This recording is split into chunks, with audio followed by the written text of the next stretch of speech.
Ice locked the Arctic trading routes north of Alaska into a shifting maze of pressure ridges and open leads, where early 20th century cargo steamers pushed through waters that could close again without warning. In 1931, one such vessel became trapped near the edge of the Beaufort Sea, abandoned under the expectation that the ice would crush it within days, only for later reports to suggest something far less certain was left behind in its place. What follows traces a maritime record that refuses to settle into a single explanation, where sightings, recovery attempts, and official logs drift between confirmation and absence across nearly 4 decades. You're brought into a documented history where each fragment of evidence raises a sharper question than the one before it, and where the line between what was lost and what continued to move remains unsettled in the official record. The Arctic vessel that refused to die in the ice. Far north of the Alaskan coastline, where the Chukchi Sea presses against the edge of the continent in long stretches of shifting white silence, maritime travel in the early 20th century followed a rhythm dictated less by schedules than by survival, as supply routes that connected remote trading posts depended entirely on narrow seasonal windows, when ice conditions briefly allowed passage before the Arctic closed itself again, with a force that could immobilize even the most reinforced hulls. In this environment, ships operating under the Hudson's Bay Company carried more than cargo. They carried the fragile continuity of communication, provisions, and commerce across distances that often erased human presence from the horizon for weeks at a time. During one such routine cycle in 1931, a vessel entered these waters expecting nothing unusual beyond the familiar challenge of timing its return before the freeze intensified. Yet the conditions forming along the northern edge of Alaska were already shifting in ways that would soon render that expectation irrelevant, drawing both ship and crew into a situation that would resist resolution long after any normal voyage should have ended. The steam-powered cargo vessel Beichimo, operating under Hudson's Bay Company service, was part of a fleet designed to sustain trade with isolated settlements along Alaska's Arctic coast, where the demand for supplies remained constant even when access to them became increasingly uncertain, with each passing week of encroaching ice. Built for northern conditions and accustomed to navigating waters where ice flows could appear without warning, the ship had completed multiple seasonal runs before its final voyage began to intersect with a pattern of weather and sea behaviour that would soon exceed the limits of even its reinforced structure. The vessel itself had already accumulated a history that gave little indication of the fate awaiting it in 1931. Constructed in Sweden in 1914 under the name Ångermanälven, the ship entered service during a period when maritime commerce was being reshaped by both industrial expansion and the disruptions of the First World War. Following the conflict, it was acquired by the Hudson's Bay Company and renamed Beichimo, becoming part of a fleet tasked with maintaining supply links across some of the most isolated regions of the Arctic. For years, the vessel operated within an environment where shifting ice, extreme weather, and long distances were accepted occupational hazards rather than extraordinary threats. Its continued service through multiple northern voyages established a reputation for reliability, making the events of 1931 appear at first not as the beginning of a mystery, but simply another difficult season in waters where difficulty was expected. As it moved along the coastal route near what is now Utqiagvik, formerly known as Point Barrow, the surrounding sea began to tighten with early freeze formations that were initially manageable, but rapidly intensified into a continuous field of pressure, leaving little distinction between navigable water and solid ice. It was within this narrowing corridor that the Beichimo found itself increasingly restricted, its progress slowed not by mechanical failure, but by the gradual closing of an environment that seemed to be sealing itself shut around it. By late September of 1931, the situation had transitioned from delayed navigation to complete immobilization. The shifting ice flows converged with enough force to trap the Beichimo in a stationary position off the Alaskan coast, removing any immediate possibility of escape and isolating the vessel within a moving structure of frozen pressure that could crush hulls as easily as it could preserve them. The crew, trained to understand the Arctic's volatility, initially treated the entrapment as a temporary setback, expecting that seasonal changes or minor shifts in wind direction might eventually release the ship from its frozen confinement. However, as days passed, and the ice thickened rather than loosened, it became evident that the Beichimo was no longer simply delayed, but effectively locked in place by conditions that showed no sign of reversal. When a severe storm swept through the region shortly afterward, intensifying the stress placed on the surrounding ice field, the crew faced a decision that no routine operation could have fully prepared them for, as the stability of the ship began to appear increasingly uncertain under pressures that were no longer predictable or localized. Following the escalation of ice pressure and the realization that the vessel might not withstand prolonged entrapment, the decision was made to abandon the Beaufort, a choice shaped less by panic than by practical assessment of survival, as remaining aboard in such conditions risked becoming more dangerous than evacuating into the nearby settlement routes along the coast. The crew removed essential supplies and evacuated the ship, leaving behind not only equipment, but also a significant portion of trade cargo, under the expectation that the vessel itself would likely succumb to the crushing forces of the ice in a matter of days or weeks. From the perspective of those making the decision, there was little reason to imagine that the abandonment would become anything more than a practical footnote in Arctic shipping records. The history of northern navigation contained numerous examples of vessels destroyed after becoming trapped in moving ice, their hulls eventually crushed by pressures that could build gradually for weeks, before suddenly releasing immense force against timber and steel alike. Remaining aboard offered no guarantee of safety if the surrounding ice field shifted unexpectedly, while evacuation allowed the crew to reach established settlements and preserve both lives and essential supplies. In that sense, the choice reflected standard Arctic judgment rather than unusual caution. What mattered most was survival, and few observers at the time would have expected the ship itself to remain part of the story for very long. The prevailing assumption was that nature had already delivered its verdict, and that only the timing of the vessel's destruction remained uncertain. Yet what followed immediately complicated that assumption, as return visits conducted shortly afterward to assess salvage possibilities revealed that the ship had not behaved in any straightforward or expected manner.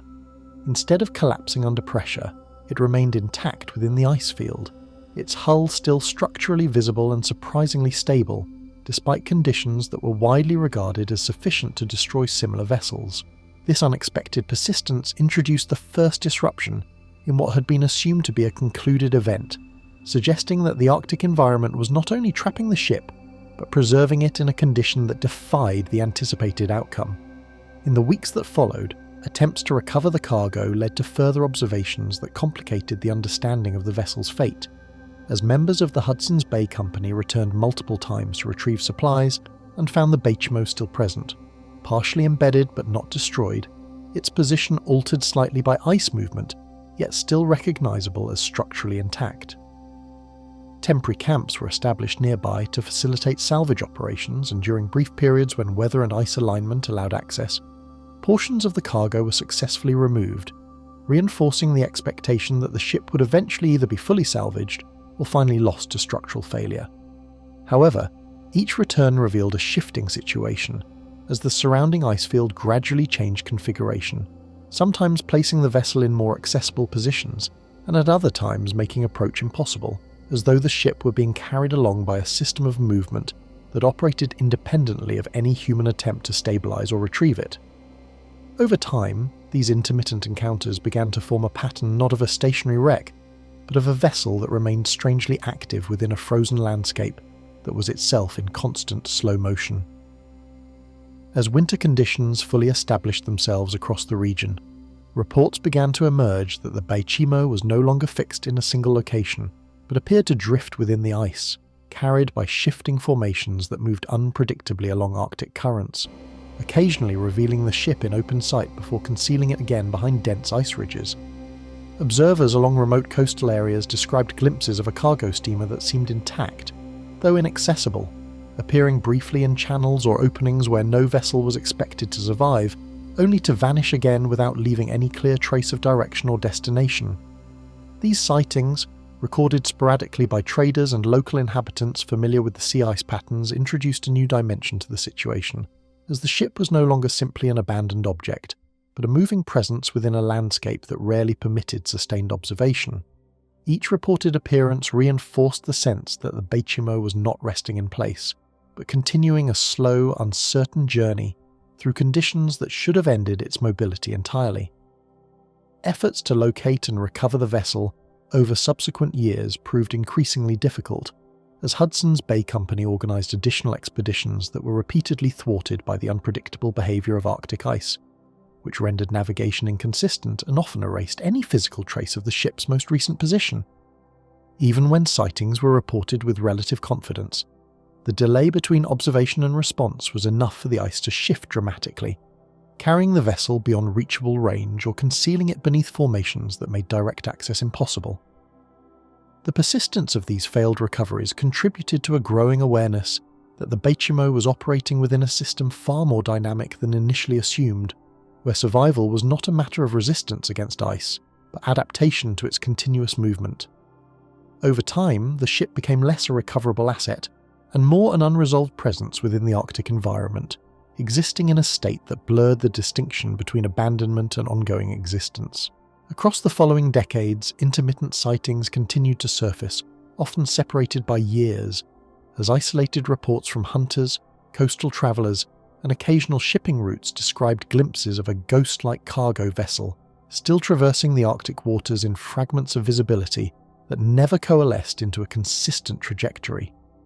These accounts varied in detail but consistently referred to a ship matching the Beaufort's description, appearing intact despite the passage of time and the absence of any confirmed crew presence, reinforcing the unusual endurance of a vessel that should have long since succumbed to structural failure or environmental destruction.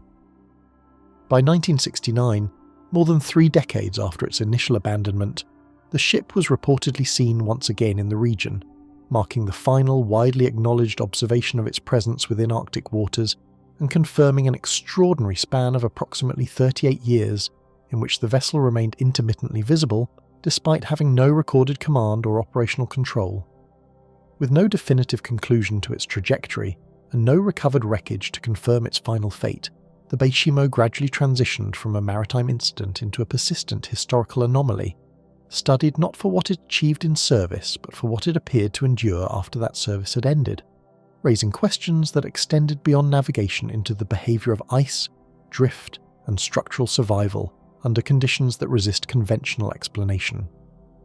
The Arctic itself, in this context, became less a backdrop and more an active participant in shaping the ship's uncertain path, as each sighting suggested a continuity that defied expectations of abandonment, suggesting movement without agency and persistence without command. Within this framework, the vessel's story begins to resemble not a single event, but an extended process unfolding across decades, one that challenges the boundary between disappearance and continued existence in one of the most extreme environments on Earth, where even silence can appear to carry motion that is not immediately visible to those attempting to observe it. And it was within that fragile boundary between presence and disappearance that the first confirmed glimpse of the vessel beyond its moment of abandonment would begin to take shape. The weather that should have ended the Beaufort's journey. When the Hudson's Bay Company cargo steamer Beaufort became immobilized near the Alaskan Arctic coast in 1931, the situation that unfolded was not unusual for ships operating in polar waters, yet the conditions surrounding it carried a severity that maritime crews of the era understood with absolute clarity. The northern seas around the Beaufort and Chukchi regions were known not for sudden unpredictability, but for a steady and punishing escalation of ice formation as seasonal temperatures collapsed, sealing navigable routes and transforming open water into shifting fields of pressure and fracture. It was into this environment that the Beaufort was left, not in calm retreat, but in a landscape already tightening around it, where every passing day meant increasing compression from forces that did not pause or negotiate. Arctic ice in this region is not a static surface, but a constantly moving system driven by wind, current, and temperature gradients, where large flows collide and fracture into ridges that can rise several meters above the surface, while extending far deeper below. Historical accounts from polar navigation describe how ships caught within this system are rarely destroyed in a single moment, but rather gradually overwhelmed as surrounding ice thickens and begins to exert pressure on hulls from multiple directions at once. For vessels constructed of early 20th century steel, this pressure was often more than structural design could accommodate, especially when the forces acted unevenly across the frame, bending, twisting, and eventually rupturing seams that once held entire cargo holds secure. At the time the Beaufort became trapped, Arctic seasonal transitions were already shifting toward the long darkness of winter, a period when sunlight diminishes to near absence, and temperatures frequently descend far below freezing for extended stretches. In such conditions, ice does not simply form on the surface, but accumulates in layered density, thickening with each cycle of freezing air and wind-driven compression. This process is gradual but relentless, and maritime records from the early 20th century consistently document how even well-prepared vessels found themselves increasingly constrained as passages that were navigable in late summer became completely impassable by early winter. What makes the case of the Beaufort stand out within this predictable environmental cycle is not the initial entrapment itself, but the expected outcome that typically followed such events. Ships abandoned in Arctic ice were rarely expected to remain intact for long, as the combination of pressure ridging and shifting flows was known to crush hulls or force structural failure within weeks or months depending on the severity of seasonal progression. The Arctic did not require extraordinary storms to achieve this. Its ordinary movement was sufficient, a slow and grinding system that converted floating vessels into fractured debris or permanent ice entombments.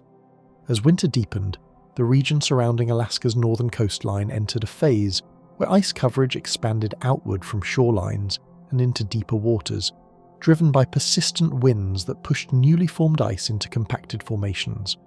These formations, known as pressure ridges, are particularly destructive because they concentrate force into narrow zones where ice collides and stacks, creating conditions capable of lifting and crushing anything caught between them. For a ship like the Beaufort, immobilized and without propulsion, such movement would not have been something to navigate or avoid, but something to endure passively as the surrounding environment slowly reorganized itself around the vessel. It is within this framework of expected destruction that the absence of immediate failure begins to register as the first layer of contradiction. While Arctic conditions were not uniform in intensity across every region or season, historical patterns show that stationary ships trapped in similar circumstances rarely remained structurally stable for extended periods. Even when hulls resisted initial pressure, prolonged exposure to freezing cycles caused materials to contract and expand repeatedly, weakening seams and allowing ice intrusion that accelerated internal stress. Yet in the case of the Beaufort, the documented expectation of rapid structural collapse did not align with the sequence of events that followed its abandonment. The polar environment also introduces another force, often underestimated in non-specialized accounts of Arctic navigation: drift. Large ice fields do not remain fixed in place, but move slowly across vast distances under the influence of wind and ocean currents, carrying whatever is embedded within them. Ships trapped in these fields are not simply crushed where they stand, but can be transported unpredictably, rotated, tilted, or pressed against other formations in ways that amplify structural stress. This movement adds another layer of instability, ensuring that even without direct storm impact, the surrounding ice can effectively dismantle a vessel over time through continuous mechanical pressure. Yet drift introduces an additional paradox when considering cases like the Beaufort, because while it explains movement, it does not account for persistence. A vessel caught in drifting ice is expected to either be destroyed during transport or eventually ground against coastal formations where remaining structural integrity collapses under compounded stress. The Arctic does not typically allow for prolonged continuity of form under such conditions, and maritime records from the era reflect a consistent pattern of disappearance or fragmentation rather than survival over extended periods. As winter progressed into full seasonal depth, the Arctic landscape entered its most extreme phase, characterized by prolonged darkness and sustained cold that limits surface melting entirely. In this environment, ice thickens not only horizontally but vertically, as successive freezing cycles reinforce existing layers and compress air pockets into dense structural mass. This process is what allows sea ice to achieve such formidable strength, capable of resisting both natural movement and human intervention. For any vessel embedded within it, this phase represents the point at which survival transitions from unlikely to structurally improbable. The Beaufort, however, existed within this system in a way that would later challenge simple categorization. Rather than being immediately recorded as destroyed or fully immobilized beyond recognition, it remained within the margins of uncertainty, defined by the Arctic's limited observational capacity.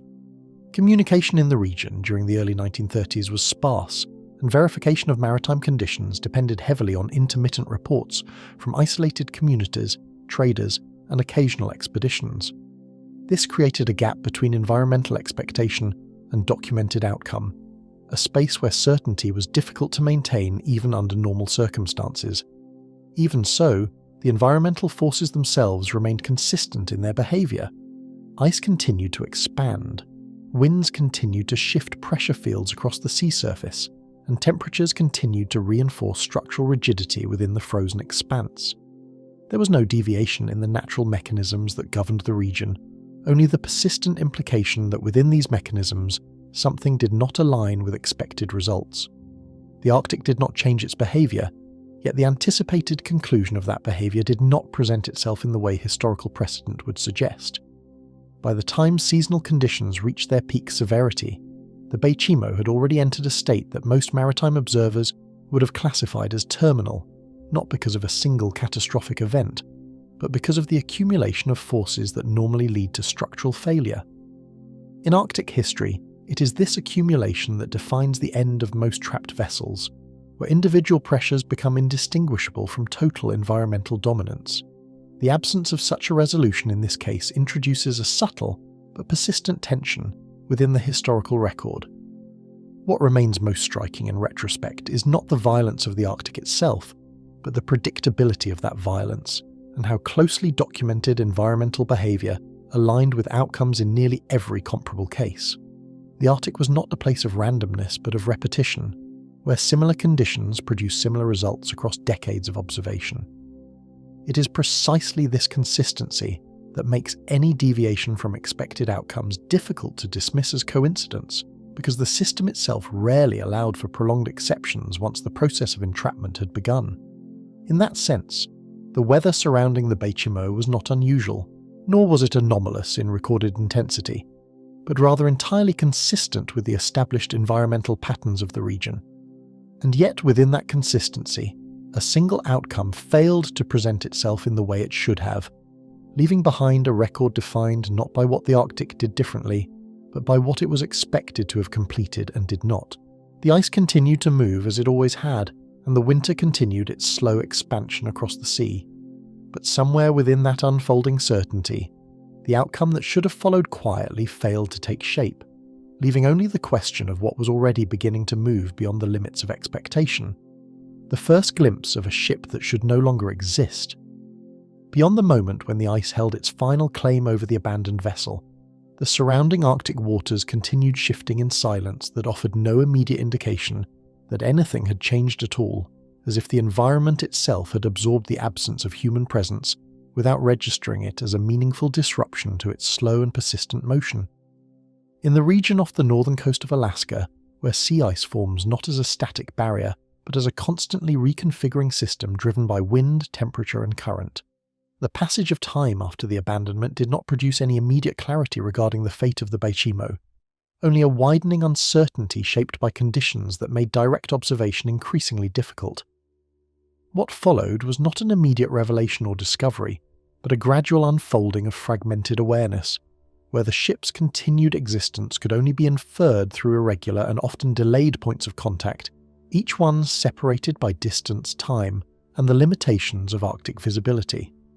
From scattered coastal routes and intermittent trading passages, the earliest post-abandonment references to the Beijimo began emerging in accounts that rarely aligned in timing or precision, as individuals travelling through the same general region described fleeting encounters with a vessel matching its description, yet rarely under conditions that allowed for sustained verification.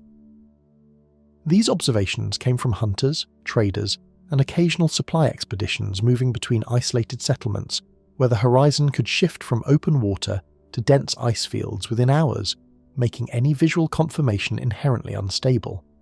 In several accounts, the ship was noted as appearing intact within channels of broken ice, or briefly visible along shifting leads in the pack, though never positioned in a way that suggested it had remained stationary since its abandonment. The lack of consistent positioning across these reports introduced an early complication. Each sighting implied presence, but none could establish continuity, leaving the vessel suspended in a state defined more by recurrence than by location. Without any established trajectory to anchor its movement, the vessel's reappearance in later observations occurred in ways that resisted consistent mapping or predictable relocation, as sightings reported from different points along the Arctic coast suggested not a single drifting path, but a series of disconnected appearances that defied straightforward reconstruction. Some observers described the ship as partially embedded in ice, while others recalled it in open water conditions that suggested recent release from frozen confinement, yet these descriptions could not be aligned into a coherent timeline. The Arctic environment itself, already known for rapidly altering visibility through fog, snow and shifting ice pressure ridges, complicated efforts to reconcile these accounts, as even experienced navigators acknowledged that identical locations could present entirely different conditions within short intervals. Within this context, the Beichimo ceased to behave like a fixed object moving through space, and instead became something that appeared intermittently within changing environmental frames that resisted unified interpretation. Through the known behaviour of Arctic currents and seasonal ice drift, researchers have attempted to situate the ship's movement within recognisable environmental patterns that govern the region, drawing on established knowledge of how pack ice circulates through the Chukchi and Beaufort Seas under the influence of wind systems and temperature fluctuations that can carry embedded objects over significant distances. These mechanisms are well documented in polar navigation studies, where the movement of ice fields is understood to be capable of transporting debris, vessels and structures across vast areas without direct propulsion, creating natural pathways that shift unpredictably with seasonal cycles. However, when applied to the Beichimo, these explanations remain incomplete, as the irregular spacing of sightings and the repeated reappearance of the vessel in areas previously searched suggest a complexity that does not fully align with standard drift models. The gap between theoretical movement and reported observation leaves an unresolved space where environmental explanation meets observational uncertainty, without fully reconciling the two. Despite coordinated efforts to re-establish visual confirmation of the vessel's position, repeated search attempts were consistently disrupted by the instability of ice conditions and delayed field access, as expeditions dispatched to locate the Beichimo often arrived in regions where shifting ice had already altered navigable routes or concealed previously reported positions. In the Arctic, even short delays between sighting and response could result in complete loss of visual reference, as leads in the ice closed rapidly and large flows reconfigured under changing wind pressure, erasing pathways that had recently been open. These conditions meant that each attempt to track the vessel was effectively starting from partial information, relying on reports that could no longer be verified in real time. As a result, the ship's presence became increasingly difficult to convert into a stable target for recovery, reinforcing the sense that it was operating within a space where observation itself was subject to continuous interruption. Over time, references to the Beichimo began to function less as isolated reports of a single ship, and more as recurring markers within broader accounts of Arctic navigation, where mentions of its appearance became part of a growing pattern of maritime storytelling shaped by uncertainty, repetition, and the limits of visibility in polar environments. Rather than being treated solely as a salvage objective, the vessel increasingly appeared in narratives shared among those familiar with the region, often serving as an example of how quickly conditions could obscure even large and structurally intact objects once they entered the ice fields. This shift in perception did not diminish the reality of its existence, but altered the way it was conceptualized, moving it from a recoverable asset into a recurring feature of an environment that resisted permanence. In this sense, the ship persisted not only through physical survival, but through its repeated re-emergence within accounts that could not fully resolve its status at any given moment. Between documented sightings, entire stretches of years passed without verification, creating intervals where the vessel's existence could neither be confirmed nor dismissed with certainty, as the absence of new reports did not equate to evidence of destruction, nor did it provide confirmation of continued movement. These gaps became an integral part of the phenomenon itself, as each return to observation required reassessment of assumptions formed during periods of silence, forcing observers to confront the possibility that the ship's trajectory was not linear but discontinuous, in a way that reflected the fragmented nature of Arctic monitoring. In these intervals, the Beichimo existed in a state defined by informational absence rather than physical absence, where its status remained unresolved until the next brief emergence into visibility. The effect of this pattern was cumulative, gradually reinforcing the idea that the vessel occupied a space between disappearance and persistence that could not be easily categorized within conventional maritime understanding. as the scattered evidence gradually converged into renewed attempts to intercept its path. Attention shifted once more toward the possibility of recovering what the drifting ice had not yet fully surrendered, attempts to reclaim what the ice would not claim. Following the emergence of repeated but unconfirmed sightings, organised attention gradually shifted from passive documentation toward coordinated efforts aimed at physically re-engaging with the vessel's last known positions, as the uncertainty surrounding the Beaufort began to carry practical consequences for those responsible for Arctic supply routes and maritime operations in the region. What had previously existed as scattered reports from isolated observers now formed a pattern that could no longer be treated purely as anecdotal, especially as the vessel remained associated with cargo loss, navigational disruption, and the unresolved status of a ship that had not been formally recovered despite multiple attempts to account for it. In the Arctic environment, where seasonal access dictated the limits of all movement, any opportunity to locate a drifting object was constrained by narrow operational windows, and this limitation quickly shaped how recovery efforts were designed, prioritised, and ultimately tested against conditions that rarely aligned with planning. Under the operational framework of Hudson's Bay Company Maritime Logistics, the first structured recovery attempt was assembled with the intent of locating and retrieving both vessel and remaining cargo from the Arctic ice zone, reflecting a practical response rooted in the commercial and navigational importance of maintaining control over shipping assets in remote northern waters. The Beaufort, although abandoned under survival conditions, still represented a valuable steel cargo vessel, positioned within a region where recovery, if achievable, would depend entirely on precise timing and environmental cooperation rather than direct control. Maritime operations in the Beaufort Sea during this period were heavily dependent on seasonal predictability, with supply routes functioning only during brief intervals when ice retreat allowed passage between coastal settlements, making any salvage mission inherently vulnerable to rapid environmental change. Even before direct engagement with the vessel could be attempted, the planning itself had to account for conditions that were known to shift without warning, transforming navigable waters into dense, immovable fields of ice within short spans of time. Across the shifting boundary where sea ice meets open water, the physical environment repeatedly interfered with navigation routes, turning what appeared accessible on charts into obstructed and unstable terrain that required constant reassessment by those attempting to reach the vessel's reported locations. In Arctic navigation, the distinction between open leads and consolidated pack ice is never fixed, as wind direction, temperature variation, and ocean current interaction continuously reshape the surface conditions, often invalidating prior observations before they can be acted upon. For those attempting to approach the Beaufort, this meant that every route into the region carried an inherent uncertainty, where passage could close or redirect entirely before arrival was possible. The ship, already separated from controlled navigation, existed within a space where access itself became conditional, dependent on environmental alignment that could not be reliably predicted or maintained. During several planned return operations, conditions at previously reported positions had already changed significantly by the time recovery teams arrived, leaving no visible trace of the vessel's expected location, as shifting ice formations erased reference points that had only recently been documented. In some cases, leads that had been described as open water access channels were found fully sealed by consolidated ice, while in others, previously solid fields had fractured into scattered flows that no longer corresponded to earlier reports. This constant transformation of the landscape meant that even accurate sightings could not guarantee future accessibility, as the Arctic did not preserve navigational continuity in ways that allowed for stable relocation of objects over time.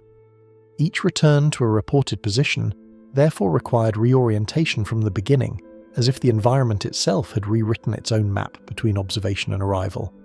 Within the operational records of Arctic navigation during this period, repeated misalignment between reported sightings and actual field conditions created an escalating pattern of unverified positioning that complicated efforts to distinguish between movement of the vessel and movement of the environment surrounding it. The Beaufort was not tracked through continuous navigation data, but through intermittent visual confirmations, each separated by gaps in time during which ice drift and seasonal transitions could significantly alter spatial relationships across the region. As a result, every attempt to correlate sightings into a coherent trajectory produced inconsistencies that resisted resolution, since the reference points used in earlier reports were often no longer present by the time subsequent expeditions reached the area. This accumulation of discrepancies gradually shifted the focus of recovery efforts away from direct retrieval and toward the more immediate challenge of determining whether any reported position could still be considered valid. Throughout successive seasonal cycles, the alternating expansion and fragmentation of ice fields imposed strict limitations on when any retrieval operation could even attempt passage into the affected region, as winter freeze conditions restricted movement for extended periods, while summer breakup phases introduced instability that made sustained access equally difficult. Arctic maritime operations during this era were governed less by fixed schedules than by environmental permission, where entire routes could remain inaccessible for months at a time, depending on ice thickness, wind patterns, and temperature fluctuations. In this context, any attempt to locate a drifting vessel required alignment between operational readiness and environmental openness, a combination that occurred rarely and unpredictably. The Beaufort, existing within these same environmental cycles, remained subject to conditions that could not be influenced or accelerated, leaving its position perpetually dependent on forces outside human control. As retrieval efforts continued without establishing a fixed point of contact, the objective of recovery gradually shifted into a process of continuous search rather than direct reclamation, as each attempt to reach the vessel became an exercise in re-establishing location rather than executing retrieval. This transformation did not occur through formal decision, but through repeated operational necessity, as the inability to maintain consistent reference points forced those involved to adapt their approach to an environment that did not preserve static positions over time. In practical terms, the Beaufort ceased to function as a singular recovery target, and instead became a moving reference that had to be reacquired before any further action could be considered. The distinction between locating and recovering grew increasingly significant, as the former became achievable only intermittently, while the latter remained consistently out of reach. With each renewed deployment following incomplete traces across unstable ice corridors, attention increasingly moved toward the realization that the vessel's position could only be pursued through movement rather than reached through certainty, the first recorded theory of ice navigation without a crew. Within early 20th century maritime thinking, a subtle shift began forming in how drifting vessels were interpreted once repeated Arctic recoveries failed to align with expected patterns of loss, not because the fundamental laws of navigation had changed, but because the accumulation of unresolved sightings and incomplete retrieval attempts began to strain the boundaries of how icebound motion itself was understood.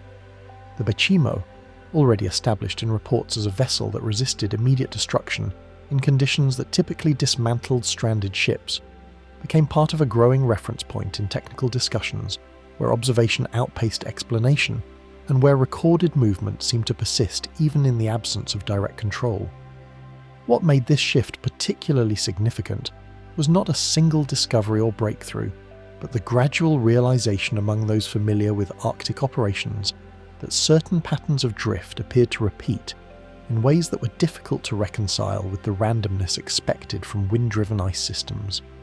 Among polar researchers and navigational observers of the era, discussions of sea ice movement increasingly moved beyond simple drift mechanics into attempts to describe recurring directional behaviour across frozen expanses, drawing from fragmented expedition logs, coastal reports, and sporadic ship sightings that often arrived too late to be independently verified.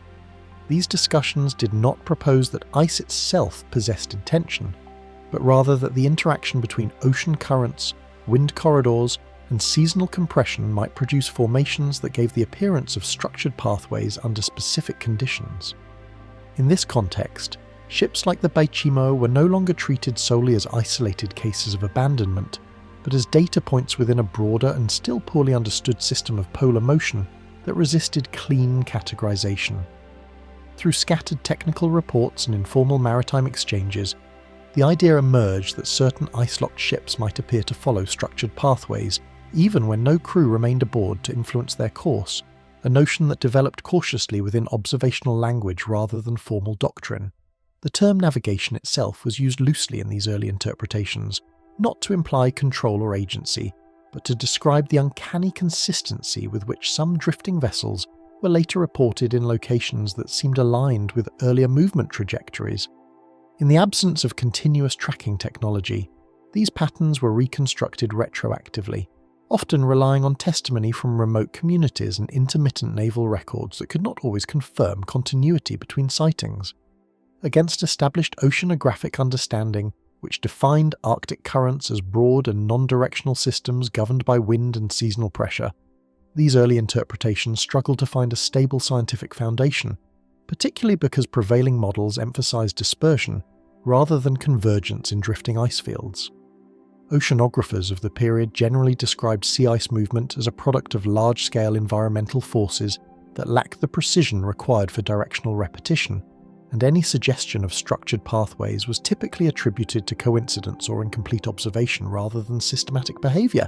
Yet the persistence of repeated vessel locations in certain Arctic corridors created enough conceptual friction that alternative explanations began to circulate in limited analytical circles, even if they remained unverified and largely speculative. In analytical retrospectives of drifting vessel cases, the Beaufort began to function less as a singular maritime incident and more as a reference point for attempts to rationalize movement patterns that defied straightforward classification, especially as its reported appearances continued to emerge across extended time gaps without a consistent recovery narrative. What distinguished it within these discussions was not only the fact of its abandonment, but the way in which its reported presence appeared to re-enter observational records in ways that suggested continuity without direct monitoring, forcing analysts to confront the limitations of episodic maritime documentation in extreme environments. This transformation of the Beaufort from a ship into a conceptual reference reflected a broader tension within maritime studies, where incomplete datasets often carried disproportionate weight in shaping interpretive frameworks.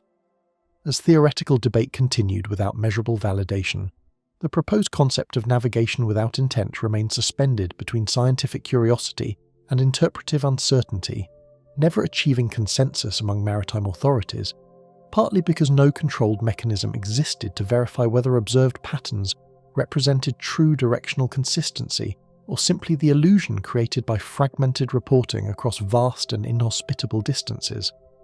The absence of continuous observation meant that each supposed confirmation of structured drift was immediately undermined by the inability to reconstruct the full trajectory of the vessel in question, leaving only isolated points of reference that could be interpreted in multiple ways depending on the analytical approach taken.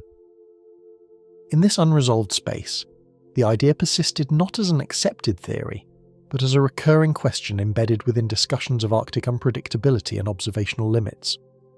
Even as these interpretations circulated, the underlying physical system remained unchanged in its known behaviour, with ice fields continuing their slow, pressure-driven motion across the northern seas, shaped by wind patterns and seasonal temperature gradients that had been documented for decades prior to the Beaufort's abandonment.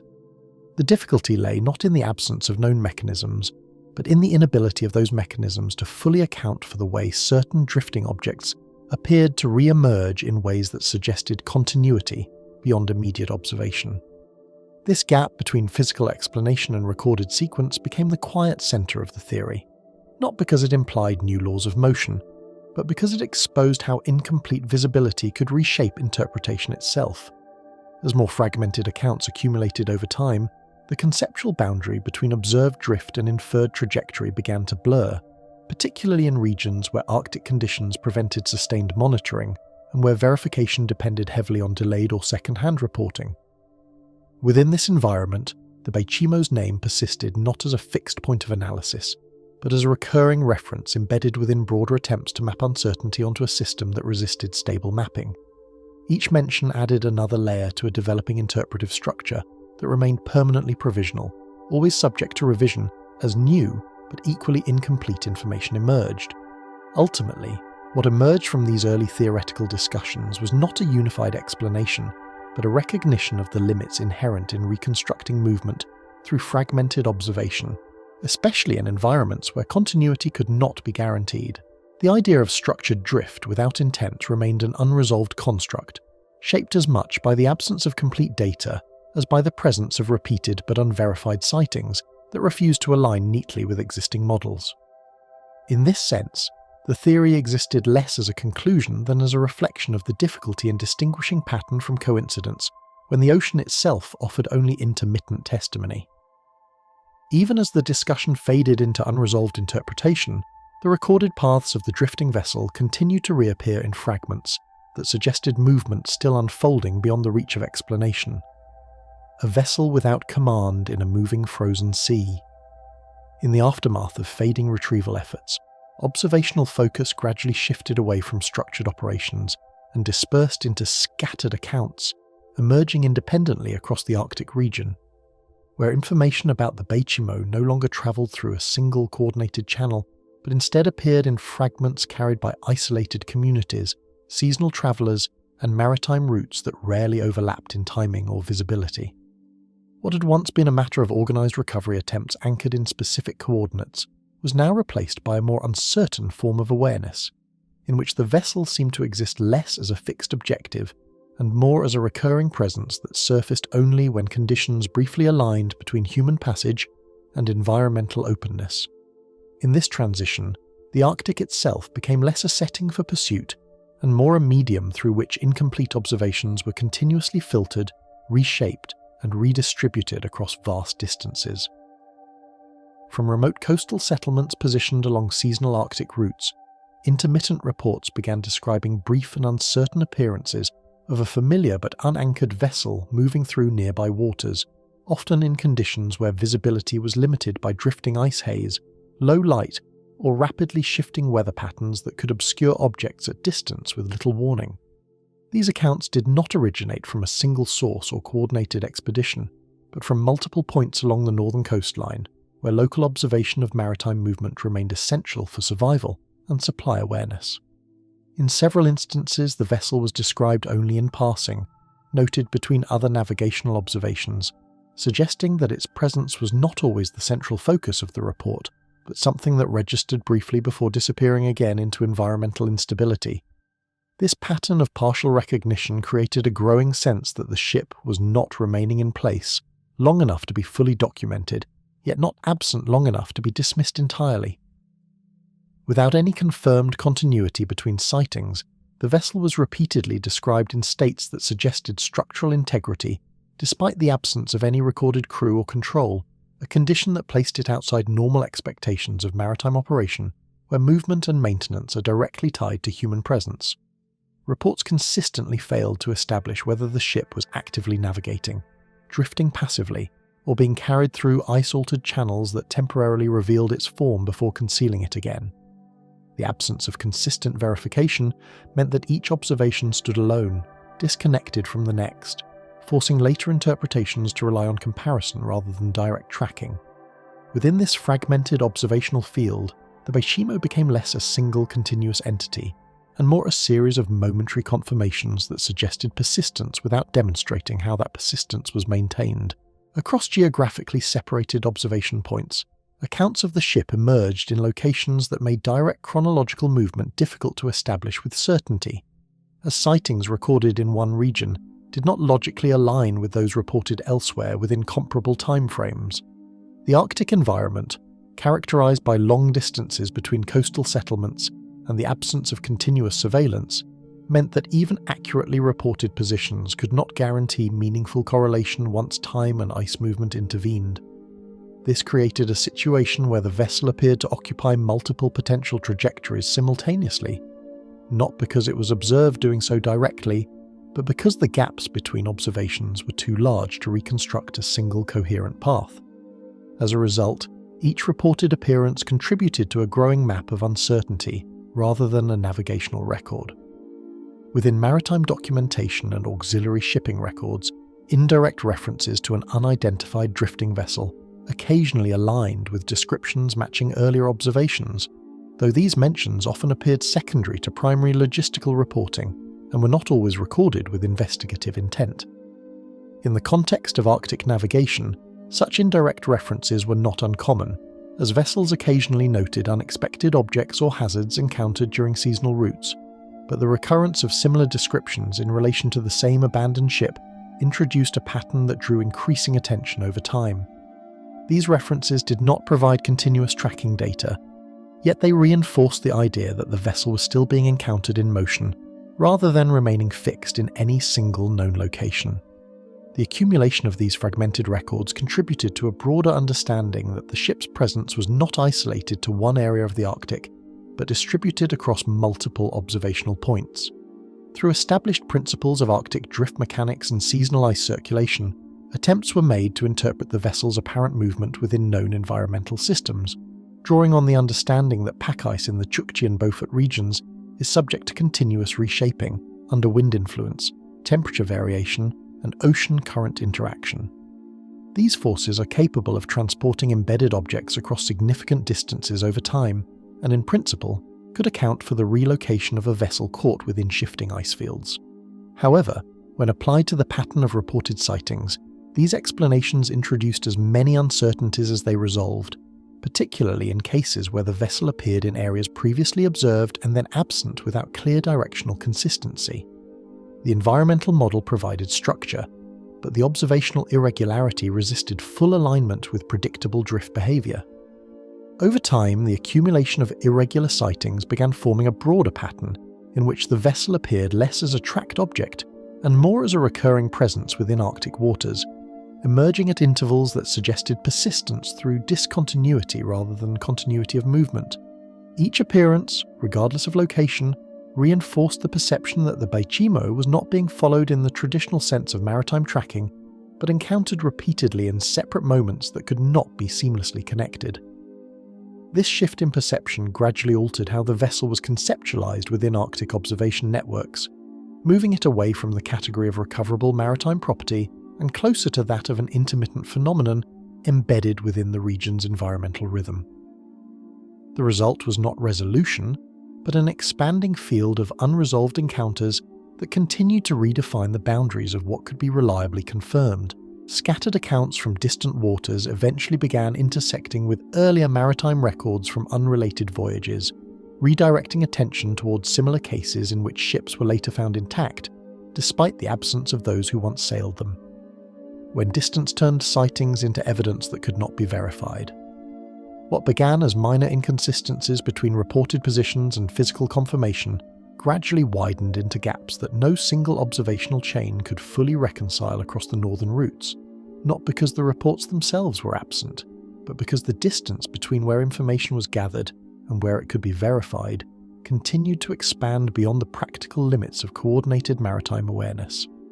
In the Arctic and subarctic corridors where the Beichimo was repeatedly referenced in scattered accounts, communication did not function as a continuous system, but as a sequence of delayed transmissions that depended on seasonal access, weather openings, and the unpredictable movement of vessels capable of carrying messages back to established ports. Within that structure, certainty was never immediate, and by the time fragments of information reached centralized records, the conditions that had produced them were already gone, leaving only partial descriptions detached from the environment in which they were originally observed. Due to the absence of synchronized communication systems in remote Arctic corridors, information transmitted from coastal outposts often arrived stripped of its original environmental context and timing precision, reducing complex observational moments into simplified statements that could not preserve the conditions under which they were made. This meant that a sighting recorded under shifting ice conditions, low visibility, or transient daylight could later appear in archives as a static claim, disconnected from the uncertainty and instability that defined its original moment of observation. In practical terms, this created a system where maritime knowledge was assembled after the fact, relying on delayed accumulation rather than real-time validation, a limitation that became increasingly significant in regions where vessels like the Beichimo were believed to reappear without warning across wide and difficult distances. Isolated reports originating from hunters and seasonal traders rarely followed standardized documentation procedures, resulting in descriptions that depended heavily on immediate perception rather than measured recording, and were often influenced by the environmental pressures under which they were made. In conditions where visibility could shift within minutes, and landmarks were obscured by moving ice or persistent haze, even experienced observers were forced to rely on brief visual confirmations that could not always be repeated or verified. These accounts were not necessarily unreliable, but they existed within a framework that lacked the stability required for later confirmation, meaning that once transmitted, they entered official records as isolated statements rather than components of a continuous observational sequence. By the time initial observations reached centralized maritime records, the interval of delay had already introduced enough variation for identical sightings to diverge into multiple incompatible versions, each shaped by the distance it had travelled through communication channels rather than the event it originally described. A vessel reported near a specific Arctic passage could, within weeks or months, reappear in documentation associated with a different coastline or entirely separate route, not because the ship itself had been tracked continuously, but because each report existed independently of the others without a unified verification mechanism. In this fragmented structure, the Beichimo was not followed in real time, but reconstructed repeatedly from discontinuous references that never fully converged into a single authoritative trajectory. Fragmentary entries preserved in shipping logs frequently reference vessels whose reported positions could not be aligned with any consistent navigational sequence or verified trajectory, leaving analysts with isolated data points that suggested presence without continuity. These entries accumulated over time in a manner that gave the impression of repetition, yet each instance lacked the connective documentation required to confirm whether it referred to the same physical occurrence or to separate sightings occurring under similar conditions. As a result, the Beichimo began to exist within maritime records less as a continuously tracked object, and more as a recurring reference that appeared intermittently across unrelated documents, each one unable to fully account for the others. Without continuous observational coverage capable of bridging vast and weather-disrupted distances, maritime verification systems of the period could not stabilize repeated sightings into confirmed movement histories, and this limitation became especially significant in regions where environmental conditions regularly disrupted travel and communication for extended periods. In such environments, confirmation required not only observation, but also timing precision that was rarely achievable, meaning that even accurate sightings lost structural reliability once separated from their original moment of recording. This created a persistent imbalance between what was seen and what could later be proven, allowing certain reports to remain unresolved regardless of how frequently similar descriptions appeared across different locations. As this imbalance continued, the accumulation of incomplete records began to form a pattern that suggested continuity without providing the means to validate it, and the Beichimo remained one of the most persistent examples within this category of unresolved maritime documentation. Its reported presence appeared across different intervals and regions, yet each appearance existed in isolation, unable to be fully linked through direct observational continuity. Over time, this transformed the ship from a singular navigational subject into a recurring entry within fragmented archives, where its movement could be implied but never fully reconstructed with certainty. Within this structure of incomplete verification, the distinction between observation and record became increasingly difficult to maintain, as each new entry depended on the integrity of the transmission chain that preceded it, rather than on any direct confirmation of the vessel itself. What emerged was not a unified account of movement, but a layered archive of partial sightings that accumulated without ever resolving into a complete trajectory. In this way, the Beichimo persisted not through continuous tracking, but through repeated documentation that never fully aligned across time or space. Fragments of reported movement continued to circulate across separate records until certain entries began to align with sufficient consistency to be carried forward into later official maritime documentation. The salvage attempts that always arrived too late. Prior to any confirmed deployment toward reported Arctic positions, salvage coordination for drifting vessels depended entirely on fragmented intelligence that often changed before operational readiness could be completed, creating a situation in which the very foundation of each recovery attempt was already partially outdated by the time planning protocols were finalized.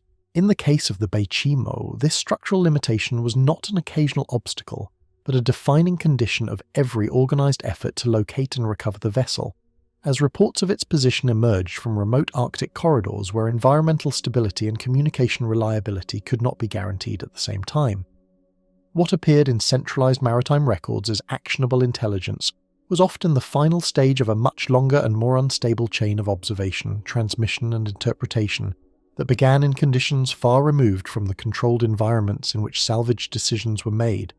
Expedition planning in northern maritime regions required alignment between seasonal access windows, ice conditions, and vessel readiness, a combination that rarely remained stable long enough to support rapid response. particularly in regions where ice formation could shift navigable routes within days and sometimes within hours depending on wind and temperature fluctuations. Historical Arctic navigation practices show that even well-prepared vessels were constrained by the narrow period between seasonal thaw and the rapid return of freeze conditions, a cycle that left little margin for delayed coordination once a target location had been identified. In such an environment, recovery operations were not simply logistical undertakings, but tightly timed responses to conditions that were already in transition by the time they were assessed.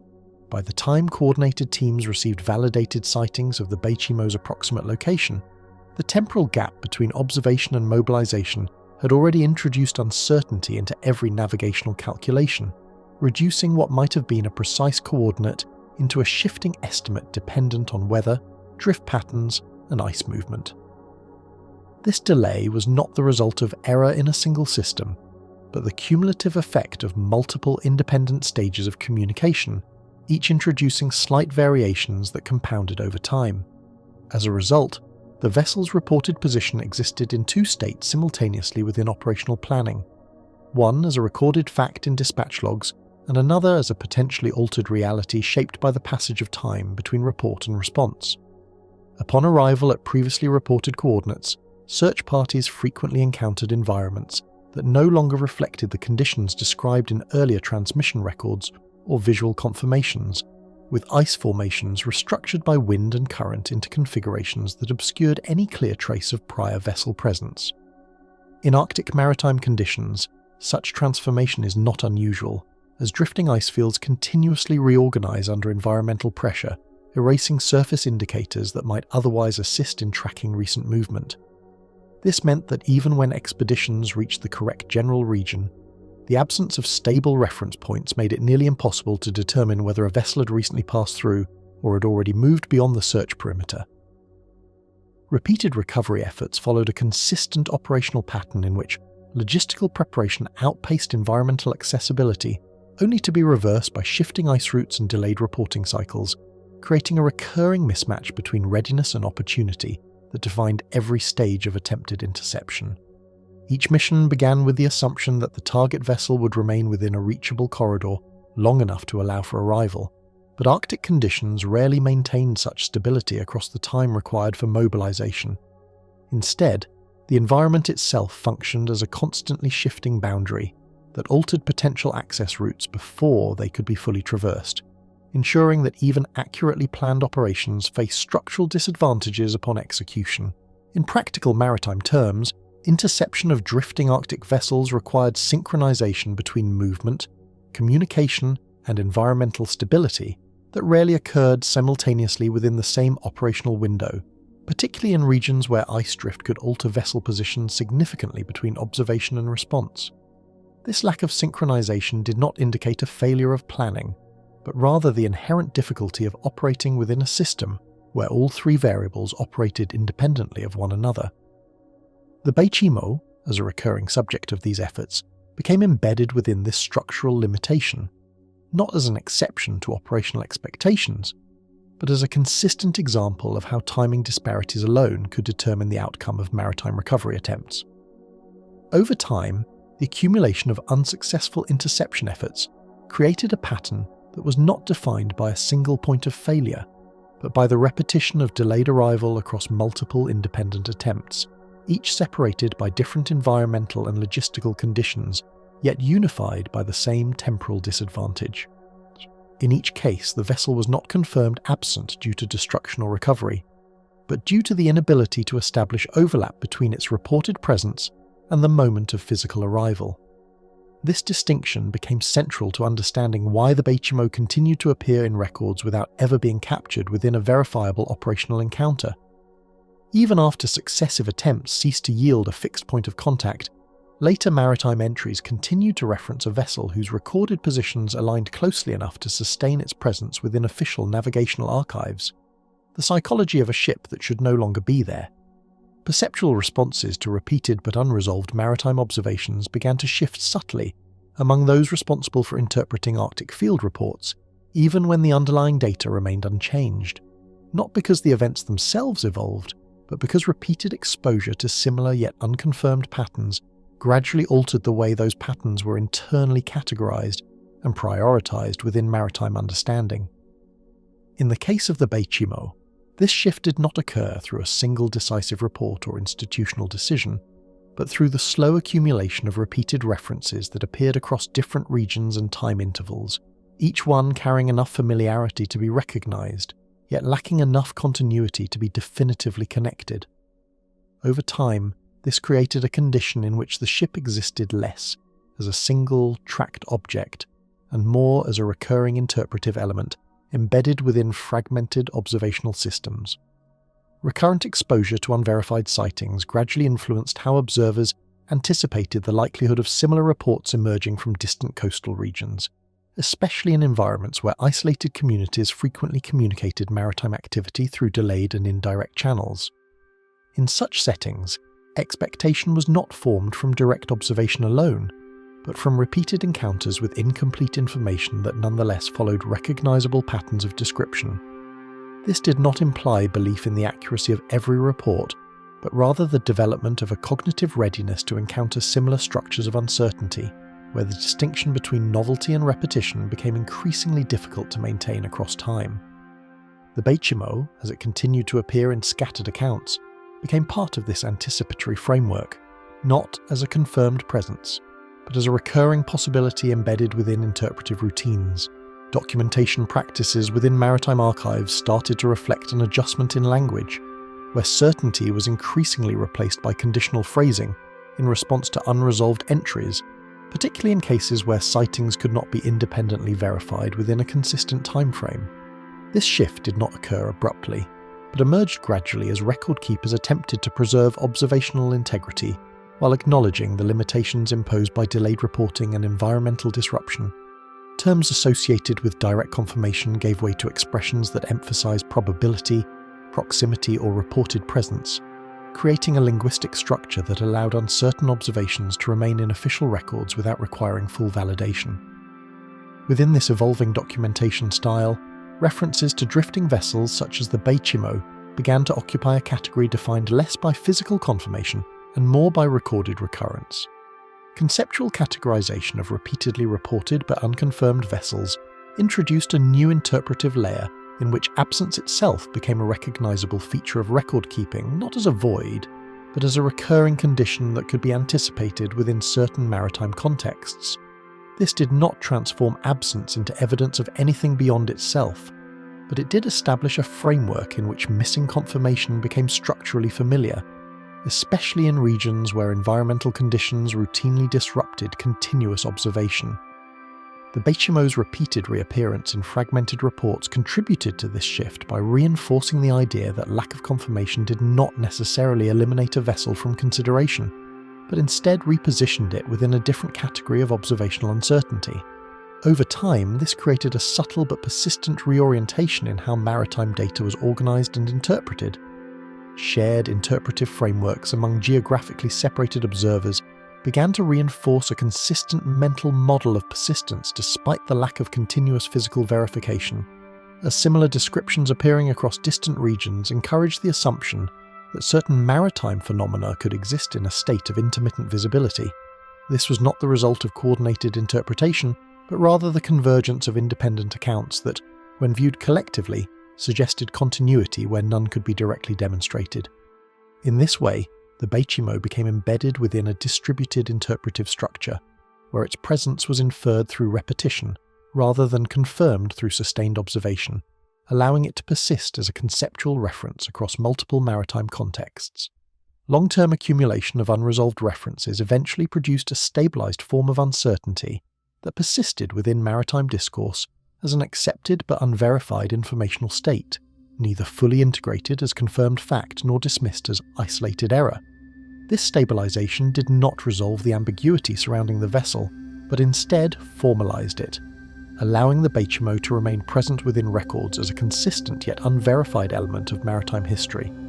The persistence of this state reflected not the resolution of uncertainty, but its normalization within systems that had adapted to operate alongside incomplete information over extended periods.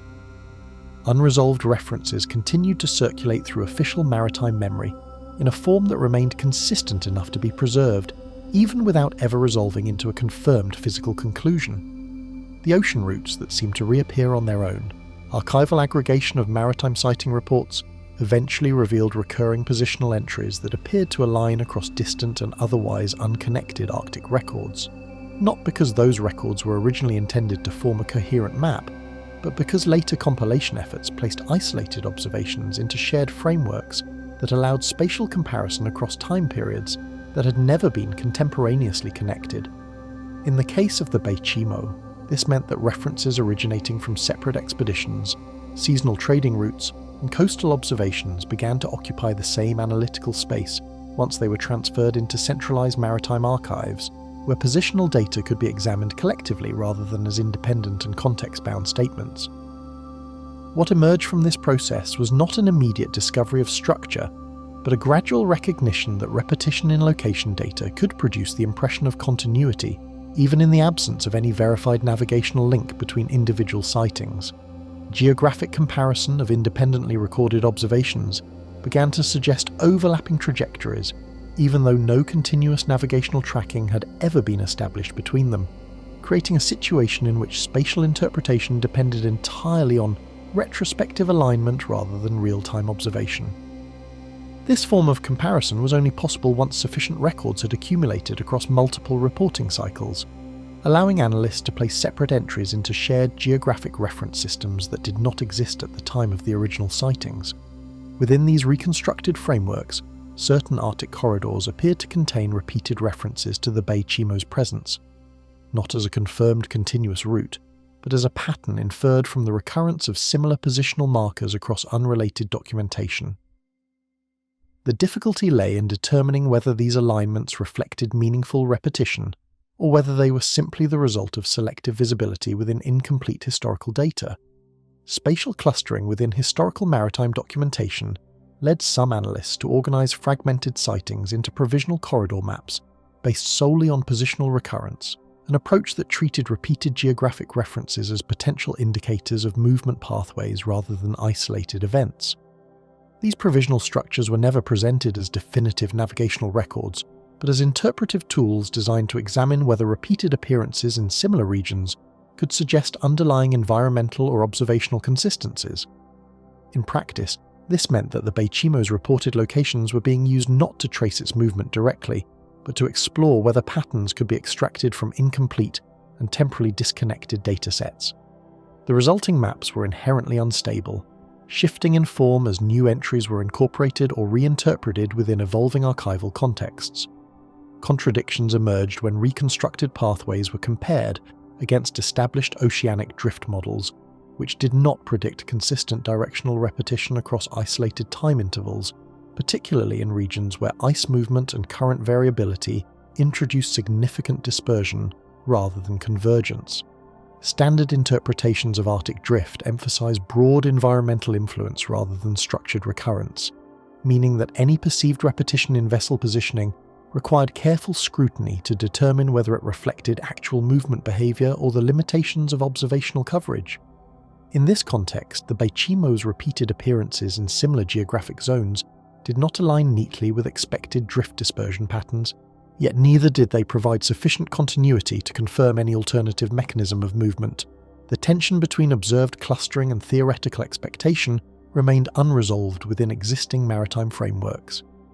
Within compiled navigational archives, the Beaufort increasingly functioned as a reference marker, used to connect otherwise disconnected reports across multiple Arctic regions, allowing separate entries to be visually or conceptually linked within broader interpretive diagrams.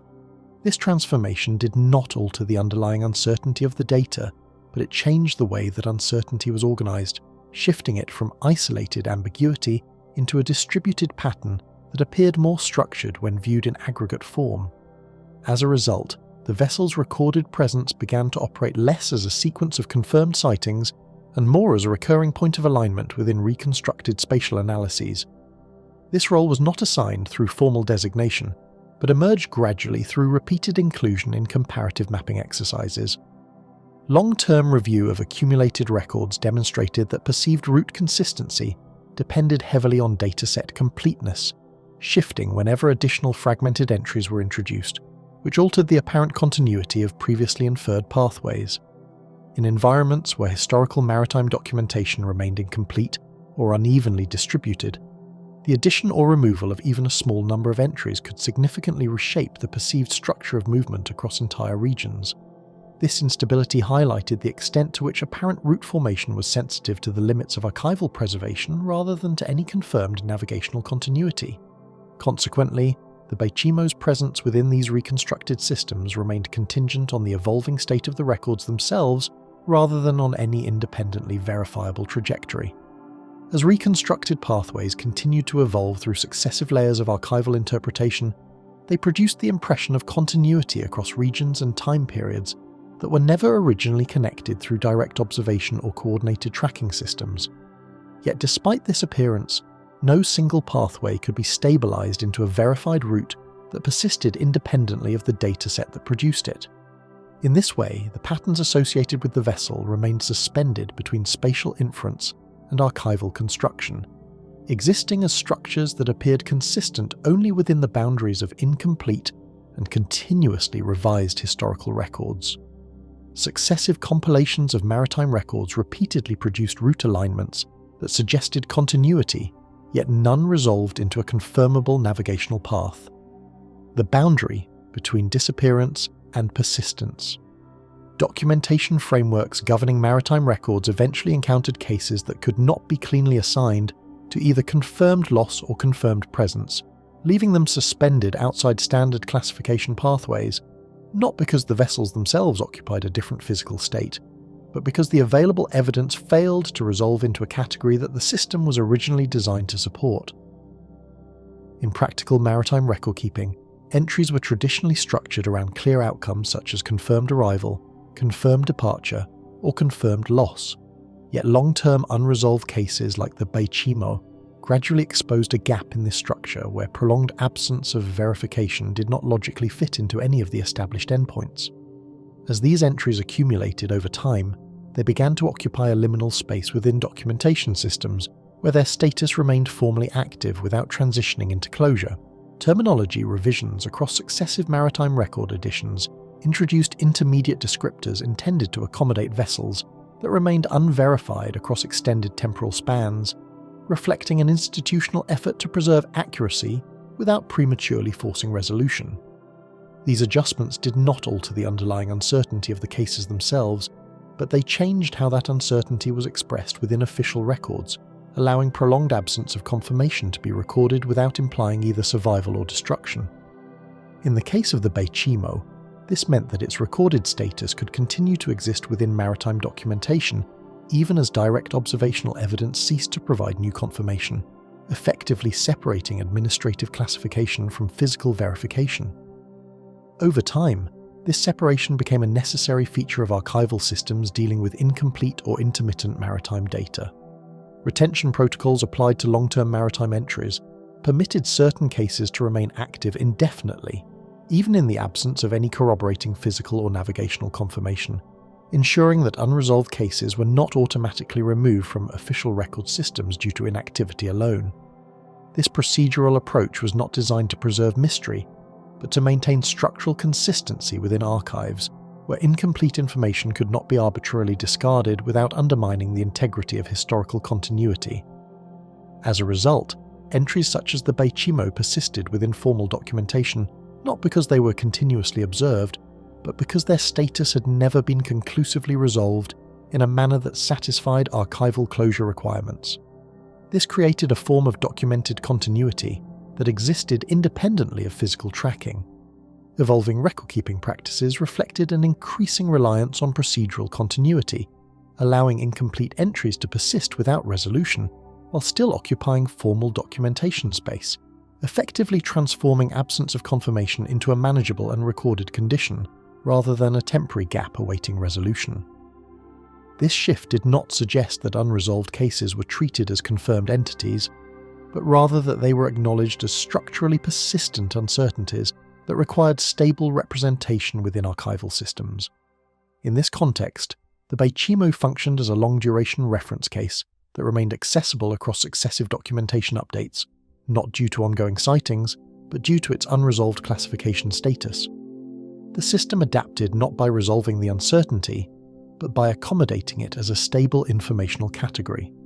Comparative cataloguing of anomalous maritime cases placed the Beaufort alongside other extended duration entries that existed primarily through repeated notation rather than confirmed observation, allowing analysts to examine patterns of unresolved status across different historical contexts. This comparative approach did not aim to equate the cases in terms of cause or behaviour, but to identify structural similarities in how prolonged absence of resolution was managed across maritime documentation systems. Within these comparisons, the Beaufort became one of the more persistent examples of an entry that remained active across multiple archival generations without transitioning into confirmed closure. Its continued presence in comparative records reflected not physical persistence, but the endurance of its unresolved classification within institutional memory. Extended archival consolidation processes preserved unresolved maritime cases through structural documentation logic that did not depend on physical verification to sustain recorded presence, ensuring that historical continuity could be maintained even when observational data remained incomplete. This approach allowed maritime archives to function as cumulative systems rather than purely confirmatory ones, where entries could persist as long as they maintained relevance within the structural framework of record keeping. In such a system, the Beaufort's status was carried forward not through new sightings or physical recovery, but through its continued inclusion in the category of unresolved maritime entries that defined a specific class of long-term uncertainty. Over time, this reinforced the distinction between physical reality and documented status within maritime historical records. As a result of these layered classification practices, unresolved maritime entries continued to persist within official documentation frameworks in a form that remained structurally active despite never transitioning into confirmed closure. The final confirmed sightings of the Beaufort in 1969. In the closing phase of intermittent Arctic reporting, the pattern of occasional sightings surrounding the Beaufort began to narrow toward increasingly rare and formally scrutinized confirmations, as the long span of decades since its abandonment gradually transformed what had once been a series of fragmented observations into a limited set of entries that required careful validation before being incorporated into official maritime records. What had previously existed as scattered accounts from coastal observers, hunters, and seasonal navigators was now filtered through more structured communication channels, where each reported sighting carried greater administrative weight due to the reduced frequency of contact with remote Arctic zones and the growing reliance on delayed verification systems. In this final stage of observation, the vessel was no longer part of a continuous flow of maritime awareness, but instead appeared only at the margins of documented activity, where even a single report could determine whether its presence remained part of active record or faded entirely into historical uncertainty. By the late 1960s, Arctic maritime communication systems had evolved into slower but more structured reporting channels, where isolated observations were subjected to extended verification before entering official records, reflecting both the logistical challenges of remote northern navigation and the increasing emphasis on accuracy in documenting rare or transient phenomena. The Arctic environment itself had not become more stable, but the methods used to record it had become more cautious, requiring multiple points of confirmation whenever possible, and relying on indirect validation when direct observation could not be immediately achieved. In this context, any reference to a drifting vessel carried heightened significance, particularly when it matched the description of a long unresolved case already embedded within maritime history. The result was a reporting atmosphere in which fewer sightings were accepted, but those that were accepted carried stronger archival permanence due to the rigour applied before inclusion. Within this constrained reporting environment, the 1969 reference to the Beaufort entered maritime documentation as the final widely acknowledged observation of the vessel in Arctic waters, marking a point at which the accumulated history of intermittent sightings reached its last formally recorded entry within established shipping and navigational archives. The report itself did not emerge as a dramatic discovery, but as part of the structured documentation process used to compile and verify maritime activity in remote regions, where observations were recorded in relation to known shipping routes, environmental conditions, and prior vessel histories. What distinguished this entry from earlier sightings was not the nature of the observation itself, but its position within the broader timeline, where it stood at the end of a long sequence of fragmented conformations that had extended across nearly 4 decades of uncertainty. Despite its formal classification as a confirmed sighting, the conditions surrounding the observation did not allow for immediate physical validation or direct retrieval, as Arctic environmental constraints continued to limit access to the region where the vessel was reportedly seen. Ice conditions in the northern seas remained highly variable, with shifting formations capable of altering navigational routes within short periods, often preventing timely arrival at reported locations. This meant that even when sightings were recorded with sufficient credibility to enter official documentation, the opportunity to physically corroborate them was frequently lost due to environmental delay. In the case of the 1969 entry, this limitation preserved the pattern that had defined earlier decades of observation: confirmation without containment and recognition without recovery. As Arctic navigation infrastructure expanded in limited capacity during this period, systematic efforts to maintain consistent tracking of drifting objects gradually diminished due to operational and environmental constraints, as the difficulty of sustaining long-range monitoring in extreme conditions outweighed the practical benefits of attempting continuous surveillance. Unlike heavily trafficked maritime corridors, the northern routes associated with the Beaufort remained subject to seasonal accessibility, making consistent tracking logistically impractical without sustained deployment of resources that were rarely justified by intermittent sightings alone. Over time, this contributed to a shift in focus from active pursuit to passive documentation, where the vessel's appearances were noted when encountered but not actively followed beyond the limits of feasible navigation. In this environment, the Beaufort existed less as a target of pursuit and more as an occasional reference point within a broader and increasingly inactive monitoring framework. Following the absence of subsequent verified appearances, the Beaufort transitioned within maritime records from an actively observed vessel into a historical entry maintained without ongoing field confirmation, marking a procedural shift in which its status was preserved in archives rather than sustained through direct observation. This transition did not occur through a singular decision, but through the natural conclusion of reporting cycles, where diminishing sightings and increasing logistical constraints gradually reduced the likelihood of renewed contact. As a result, the vessel remained present in official records, but no longer occupied an active position within operational maritime awareness. Its existence persisted through documentation rather than engagement, preserved in historical references that acknowledged its prolonged and unresolved presence within Arctic waters. Even within this archival transition, the designation of final sighting did not resolve the vessel's underlying status, leaving its historical record structurally incomplete despite formal closure, as the gap between recorded observation and physical confirmation remained unbridged. The absence of a definitive endpoint meant that the Beaufort continued to exist in a category defined by documented presence, without terminal verification, where its last recorded appearance marked not the conclusion of its story, but the end of the system's ability to continue tracking it. In maritime terms, this represented a shift from active anomaly to unresolved history, where the vessel remained identifiable within records, but disconnected from any ongoing observational framework. The result was a record that concluded administratively while remaining open in its evidentiary structure. Preserved maritime archives reveal earlier records of unexplained abandonments, resurfacing alongside this final entry, reinforcing the possibility that the conditions documented here extend beyond a single case and reflect a recurring pattern across oceanic history. The Mary Celeste and the pattern of sudden maritime vanishings.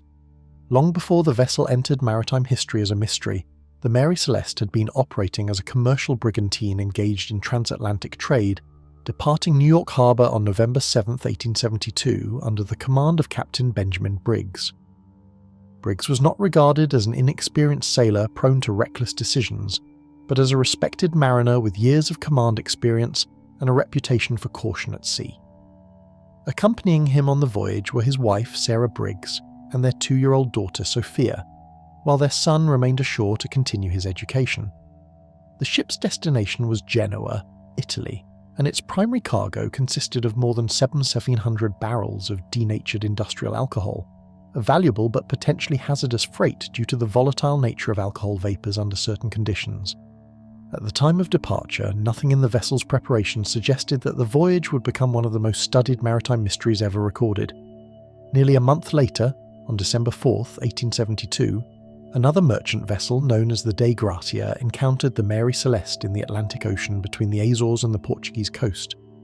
The two ships had departed New York only days apart, making the discovery all the more unusual when crew members aboard the Dei Gratia observed erratic movement inconsistent with normal navigation. Captain David Morehouse ordered an inspection party to board the vessel, expecting perhaps a mechanical problem or a crew in distress.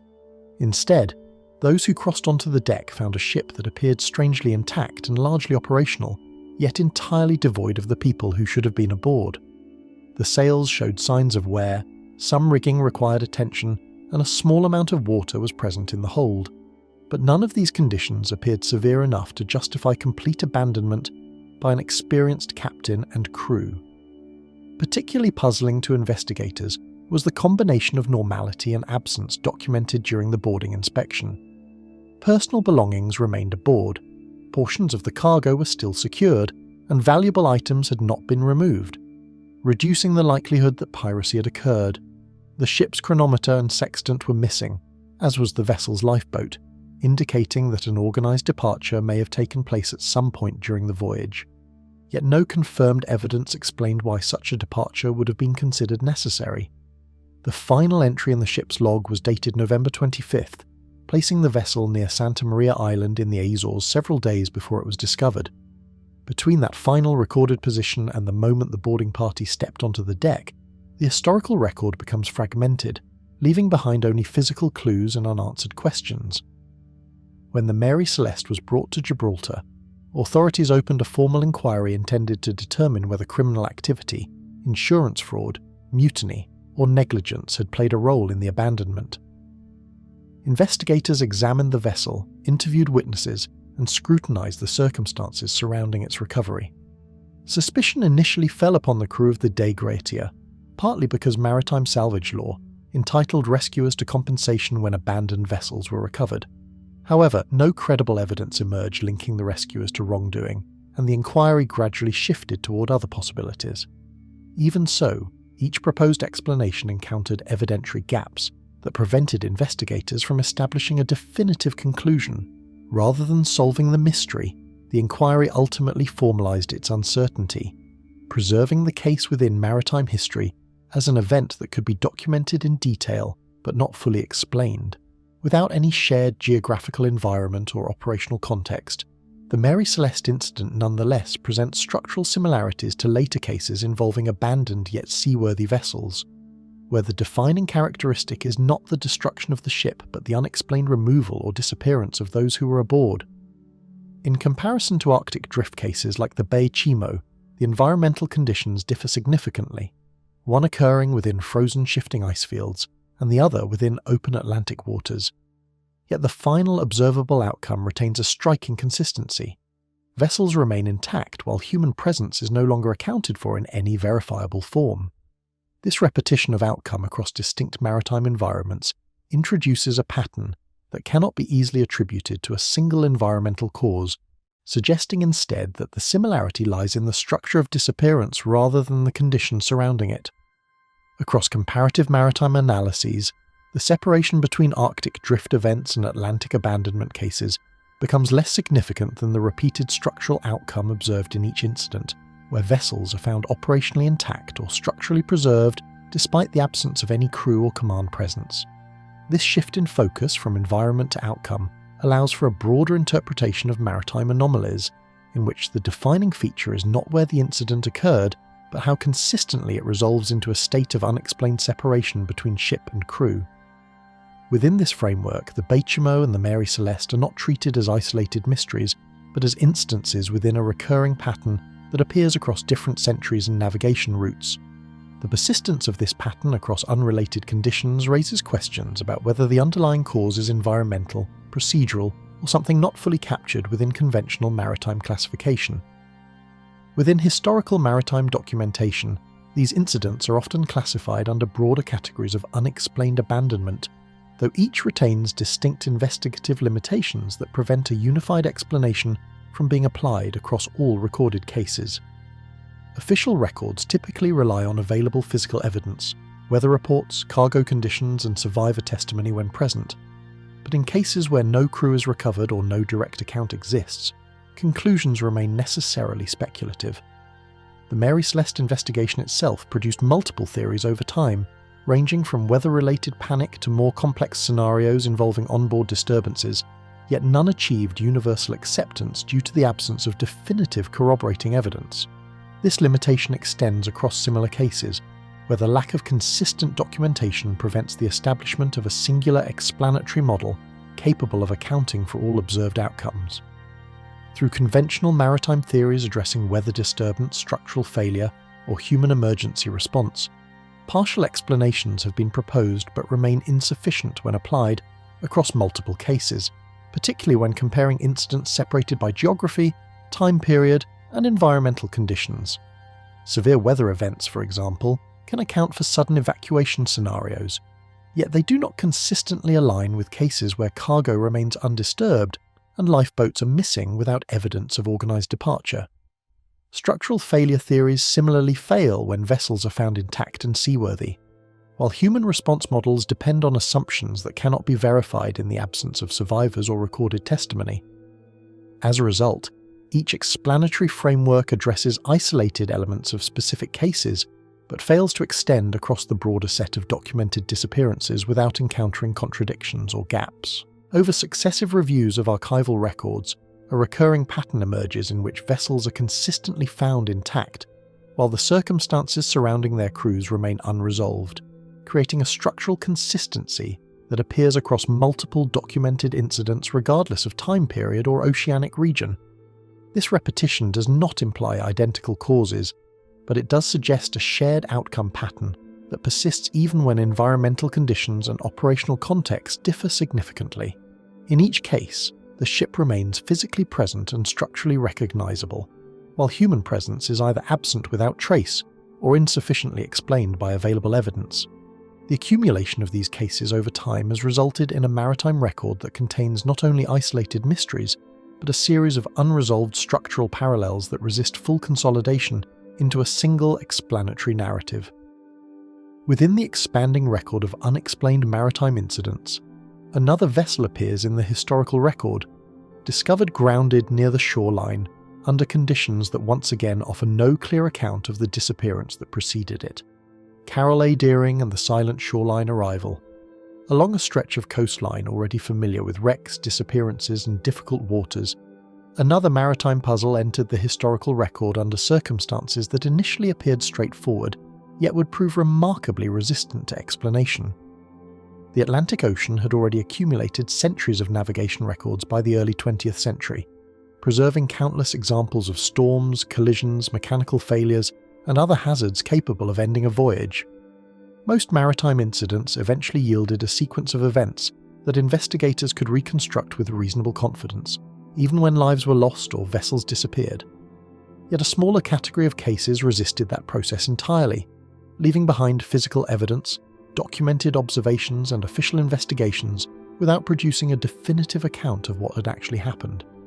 It was within this category that another vessel would eventually secure a lasting place, not because it vanished without trace, but because it arrived where it should not have been while the people responsible for navigating it could no longer be found. Grounded against the sands of North Carolina in early 1921, a large sailing vessel drew attention, not because it had arrived there, but because nobody could account for who had brought it to that point. The ship was the Carol A. Deering, a 5-masted commercial schooner discovered stranded on Diamond Shoals near Cape Hatteras on January 31, 1921.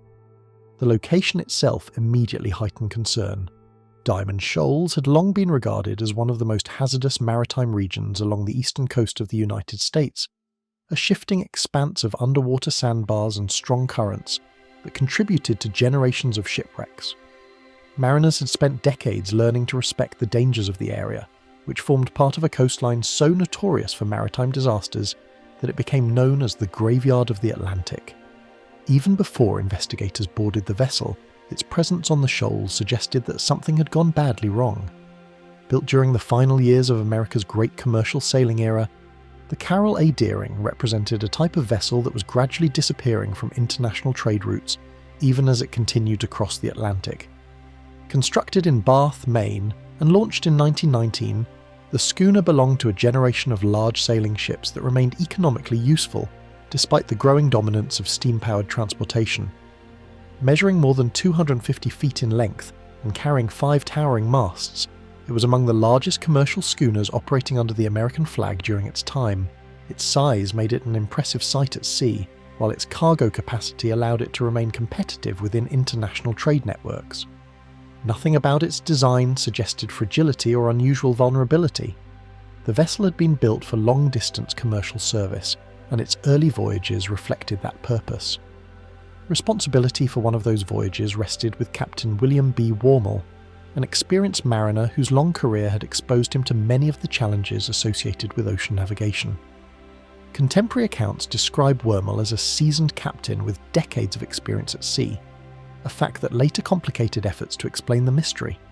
Investigators frequently search for inexperience, poor judgment, or procedural failures when reconstructing maritime disasters, but Wormel's reputation offered little support for such conclusions. By the time of the Carroll A. Deering's final voyage, he had already spent much of his life navigating difficult routes and managing commercial operations in demanding environments. His presence aboard initially suggested stability rather than uncertainty, making the vessel's eventual fate all the more difficult to reconcile with conventional explanations. After completing a successful voyage to South America, the schooner began the journey home through waters that should have been familiar to an experienced crew and captain. Historical records indicate that the Carroll A. Deering departed Newport News, Virginia, in August 1920 carrying a cargo of coal destined for Rio de Janeiro, Brazil. The outward voyage appears to have been completed without major incident. After delivering its cargo, the vessel prepared for the return trip northward across the Atlantic. Had events unfolded normally, the voyage would likely have passed into maritime history as a routine commercial operation. Instead, the surviving documentation becomes increasingly fragmented during the ship's final movements, forcing later investigators to rely on scattered observations rather than a continuous narrative. The gaps within the record would ultimately become as significant as the information that remained. Near Cape Lookout, one brief exchange between the vessel and a lightship crew would later assume a significance far greater than anyone involved could have anticipated at the time. Lightships served as floating navigational stations anchored in hazardous waters, where conventional lighthouses could not be constructed, and communication with passing vessels was a routine part of their operation. In late January 1921, personnel aboard the Cape Lookout lightship observed the Carroll A. Deering as it passed through the area. During the encounter, a man aboard the schooner reportedly shouted that the vessel had lost its anchors and requested that the information be relayed. Under ordinary circumstances, the message might have attracted little attention. Yet after the vessel was discovered abandoned, investigators returned repeatedly to this exchange because reports suggested that the individual delivering the message was not Captain Wormel. The significance of that detail remains uncertain, but it became one of the final documented observations associated with the vessel before its discovery on Diamond Shoals. Because no further confirmed contact with the crew occurred afterward, the encounter acquired unusual weight within subsequent investigations. Researchers questioned whether the captain had been present at the time, whether conditions aboard were entirely normal, and whether the reported loss of anchors reflected a routine navigational problem or evidence of larger difficulties. None of these questions could be answered conclusively. The observation remained valuable because it represented one of the last moments in which the vessel could still be connected to living witnesses, yet it ultimately provided only another fragment rather than a solution. Days later, attention shifted toward Diamond Shoals, where one of the Atlantic coast's most hazardous maritime regions revealed a scene that immediately deepened the mystery. The stranded schooner was visible from a distance, resting firmly upon the shoals while surf and weather conditions complicated efforts to reach it. Rescue vessels and investigators could not immediately board due to dangerous seas, forcing observers to examine the ship from afar before conditions improved. This delay introduced an unusual period of uncertainty in which the vessel was known to be present, but its condition remained largely unknown. Questions multiplied during those days. Was the crew still aboard? Had they abandoned ship? Had some accident occurred that prevented communication?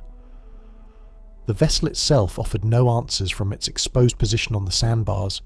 Boarding parties expected to find answers inside the stranded schooner, yet the evidence they encountered raised even more questions than it resolved. No crew members were found aboard. Captain Wormel was absent. The ship's lifeboats were missing, along with navigational equipment and certain records that might have clarified the vessel's final movements. Yet despite the disappearance of the people responsible for operating the ship, much of the vessel itself remained intact. The discovery did not resemble a catastrophic wreck in which violence or destruction had erased evidence. Instead, investigators found themselves confronting a vessel that appeared capable of telling part of its story, while withholding the most important chapter. The ship documented an outcome, but not the sequence of events that produced it. Federal investigators, maritime officials, and later researchers examined the available evidence from multiple angles, but each proposed explanation encountered obstacles that prevented a definitive conclusion. Some theories focused on the possibility of mutiny, citing reports of tension involving crew members during portions of the voyage. Others suggested piracy or criminal interference, though evidence supporting such scenarios remained limited. Environmental explanations also emerged, including storms or navigational difficulties that might have prompted an emergency evacuation.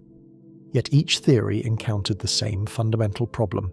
The available evidence was sufficient to suggest possibilities, but insufficient to confirm any one of them. Without survivors, reliable testimony, or a complete sequence of events, investigators were left attempting to reconstruct a disappearance from incomplete fragments. Complicating matters further was the broader historical context in which the mystery unfolded. The early 1920s were a period of significant maritime activity throughout the Atlantic, with commercial vessels crossing routes that connected North America, Europe, South America, and the Caribbean. Shipping records were extensive, communication systems were improving, and maritime authorities maintained increasing levels of oversight compared with earlier centuries. Yet despite these advantages, the disappearance aboard the Carroll A. Deering remained unresolved.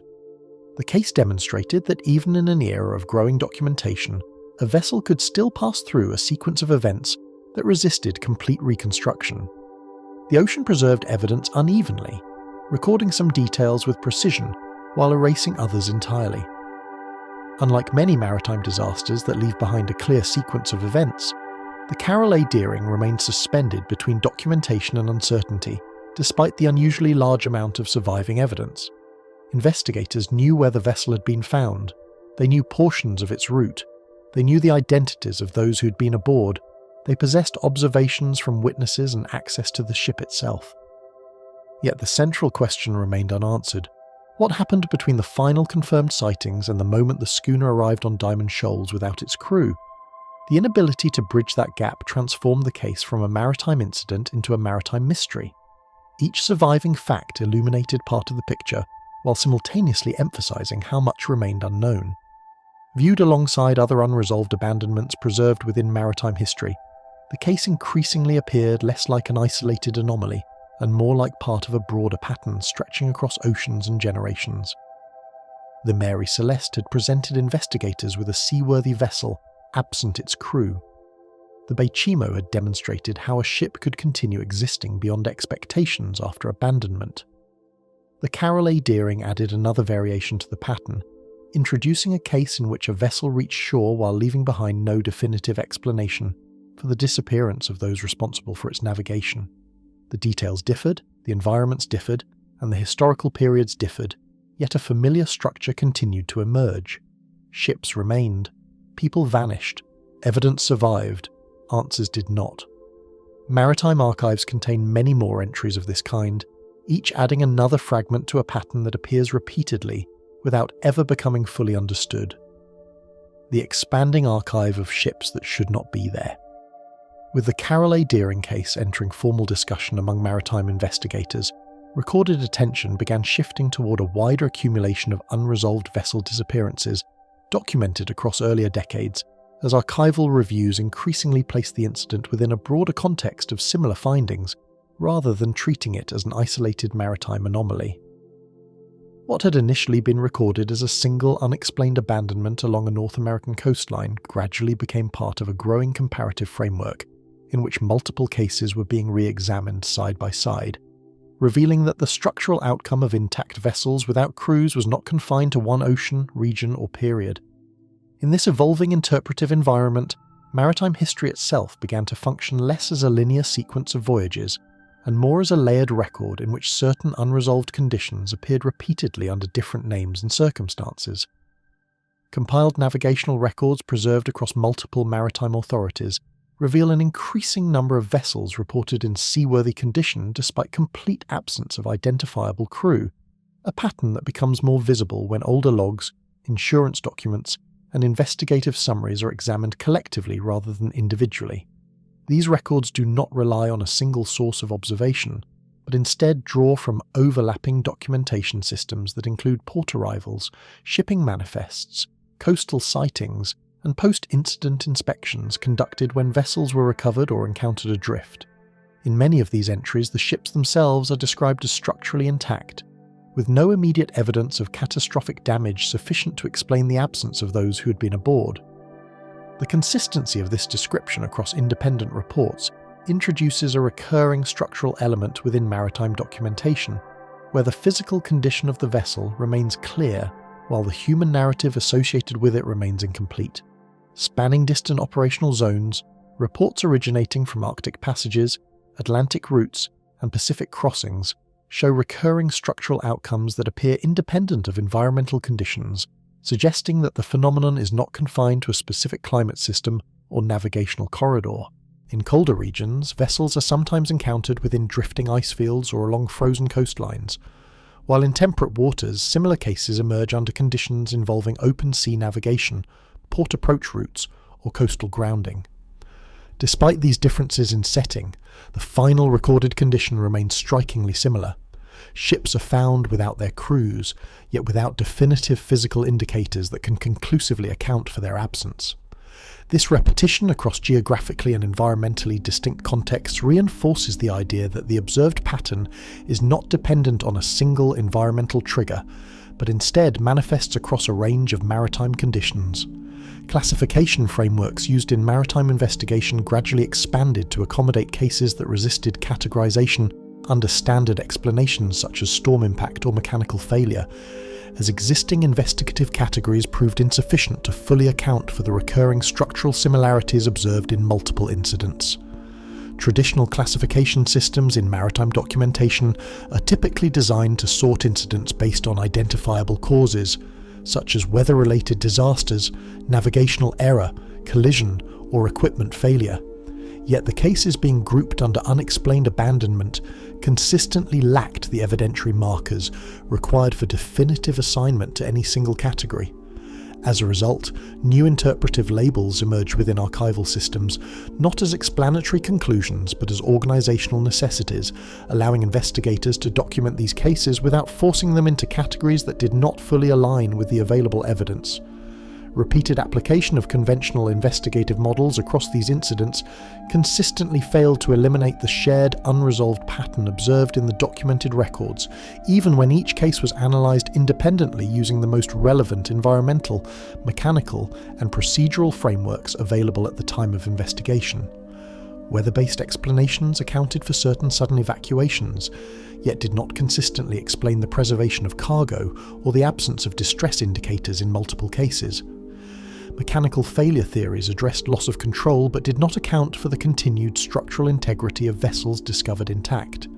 Human behavioural models, while offering possible scenarios of emergency response, could not be substantiated in the absence of surviving testimony or direct evidence of onboard decision-making. As each model addressed only partial aspects of the documented outcomes, no single framework was able to fully resolve the recurring structural pattern observed across the broader set of cases. Accumulated case files over successive years eventually began functioning less as separate investigations and more as a consolidated reference set, highlighting structural repetition as maritime archives increasingly preserved these incidents side by side, rather than isolating them within independent investigative categories. This shift in archival organisation allowed patterns that were previously dispersed across different regions and time periods to become more visible when viewed collectively, revealing that similar structural outcomes were being recorded under varying circumstances without a consistent explanatory resolution. In this aggregated form, the records began to emphasise not the uniqueness of each disappearance, but the recurrence of a specific condition in which vessels remained intact, while their crews were no longer accounted for within any recoverable narrative framework. Emerging from this aggregation of records was a persistent historical pattern, defined not by location or era, but by the repeated disappearance of crews from otherwise intact vessels, a structure that continues to appear across maritime documentation, regardless of the differences in environmental context or investigative period. This pattern does not suggest uniform causation, but it does establish a recurring configuration within maritime history where the final observable condition remains consistent even when preceding circumstances vary widely. In each recorded instance, the vessel persists as a physical object within the maritime environment, while the human element associated with its operation becomes absent without a fully recoverable explanation. The accumulation of such cases gradually transforms the archive itself into a field of patterned anomalies rather than isolated historical events. A modern maritime report later introduces a drifting unmanned vessel observed in contemporary waters, continuing the same unresolved structural pattern recorded throughout earlier historical archives, MV Alta, and the modern echo of an old mystery. Transitioning from consolidated maritime archives into the modern operational era reveals a shift in how unmanned vessels are documented under satellite-assisted monitoring systems and real-time tracking frameworks, where the expectation of continuous visibility at sea has fundamentally altered how maritime anomalies are recorded, interpreted, and verified. In contrast to earlier centuries, where sightings depended on intermittent observation from coastal settlements or passing ships, modern navigation relies on coordinated digital systems designed to reduce uncertainty through constant positional updates. Yet even within this environment of heightened surveillance, certain maritime events continue to emerge that resist complete reconstruction, suggesting that technological expansion has not fully eliminated the possibility of unresolved drift phenomena. In this context, older patterns preserved in historical records begin to intersect with contemporary incidents in ways that challenge assumptions about total observational control over oceanic movement. During 2018, maritime records register the discovery of the cargo vessel MV Alta drifting across the Atlantic Ocean without a functioning crew aboard, marking a modern entry into a category of incidents long associated with historical maritime mysteries. The vessel had been built and operated within a fully developed global shipping network, equipped for standardized cargo transport and subject to regulatory oversight, consistent with contemporary maritime practice. Its appearance as an unmanned drifting object therefore stood in contrast to the operational expectations associated with modern commercial shipping, where vessel tracking and communication systems are designed to maintain continuous awareness of a ship's status. The recorded observation did not initially emerge as a symbolic or interpretive case, but as a factual maritime event requiring immediate assessment within established procedural frameworks. At the time of its observation, the vessel maintained structural integrity while moving through open waters under conditions that indicated prolonged uncontrolled drift rather than active navigation, with no visible signs of catastrophic structural failure that could immediately account for the absence of crew presence. Reports associated with its discovery described a vessel that remained afloat and intact, yet unresponsive to standard communication attempts and without any indication of operational control from onboard systems. In maritime practice, such a condition requires careful evaluation to determine whether the vessel has experienced mechanical failure, abandonment, or other forms of disruption that prevent normal navigation.